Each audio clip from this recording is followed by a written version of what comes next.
Hello everyone, today we'll be discussing E2 and E1 reaction. E2 reaction stands for bimolecular elimination reaction.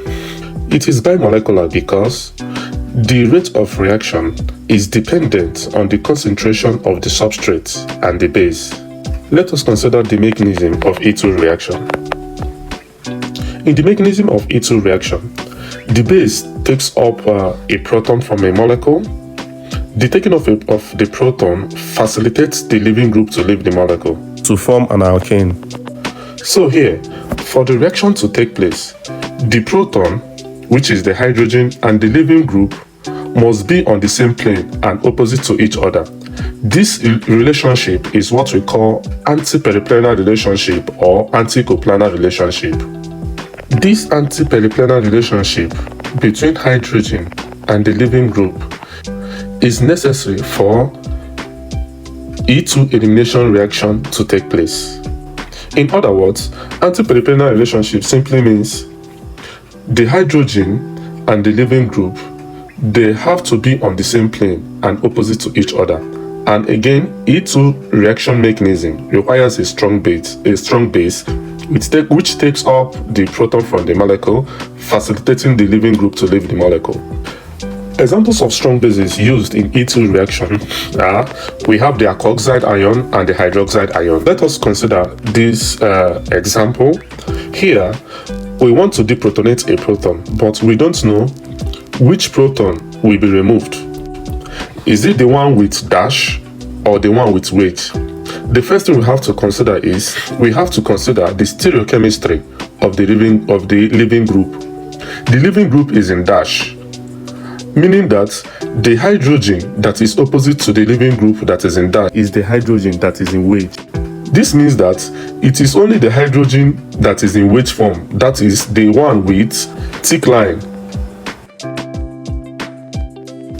The one with a thick line is the one that is opposite to the leaving group, which is chlorine. Therefore, in the choice of putting into consideration the hydrogen that will be removed will be the hydrogen that is on the same plane with the leaving group, which is the chlorine, and also opposite to the leaving group. The hydrogen in dash is in the same phase with that of the leaving group, which is the chlorine. Therefore, this hydrogen will not be removed. Rather, the hydrogen that will be removed or deprotonated is the hydrogen that is opposite to the leaving group, which is the hydrogen in weight.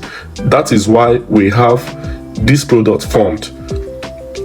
We have the double bond formed where the hydrogen in weight is deprotonated.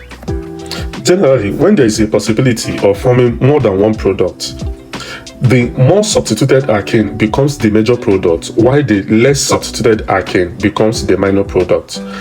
It is more substituted in the sense that the alkene functionality or the double bond has more alkyl groups. So this is the products that are likely to be formed when we have a possibility of forming more than one product.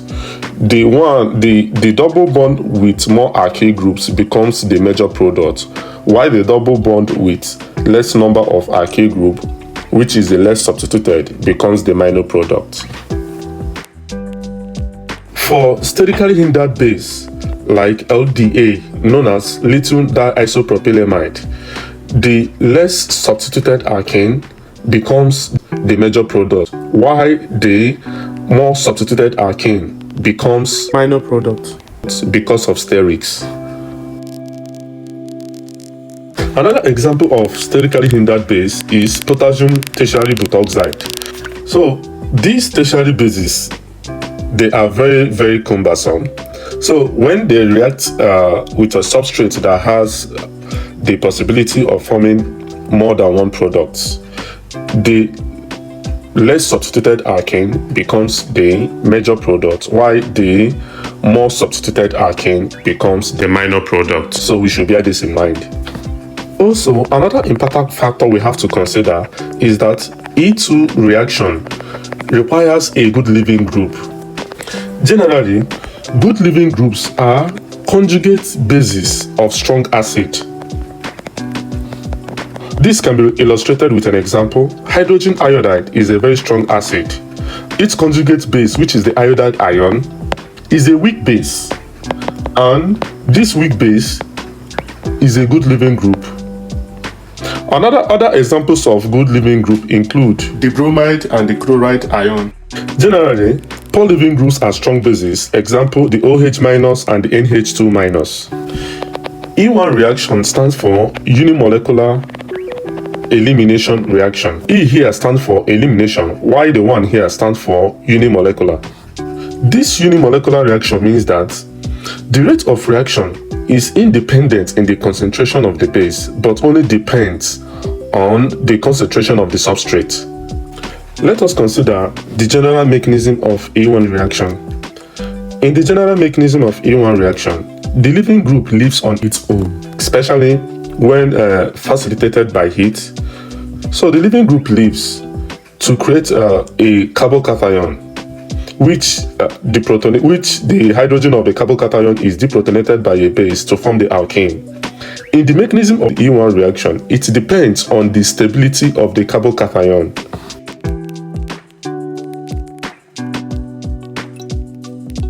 As earlier said, in the E1 reaction mechanism, the leaving group lives on its own to form a carbocation, and the hydrogen of the carbocation is deprotonated by a weak base, for example pyridine, to give the alkene as a product. In the mechanism of the E1 reaction, the leaving group lives to form the carbocation, and the mechanism of this reaction is dependent on the stability of the carbocation.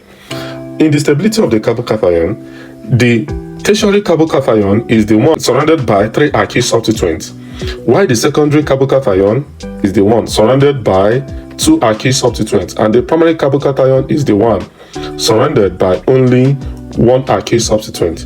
So the tertiary carbocation is more stable than the secondary carbocation, and the secondary carbocation is more stable than the primary carbocation.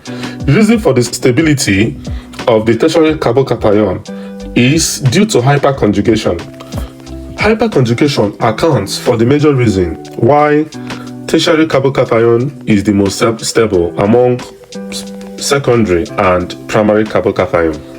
In the E1 reaction, the loss of the leaving group is the rate determining step, and this reaction, the E1 reaction, is independent of the concentration of the base. Generally, in E1 reaction, the major product is the more substituted alkene, irrespective of the base used, whether it is a sterically hindered base or a normal strong base that is not sterically hindered. Thank you so much. Please, if you like my video, subscribe, like and share. Then if you have any suggestion, please feel free to leave your suggestion in the comment section.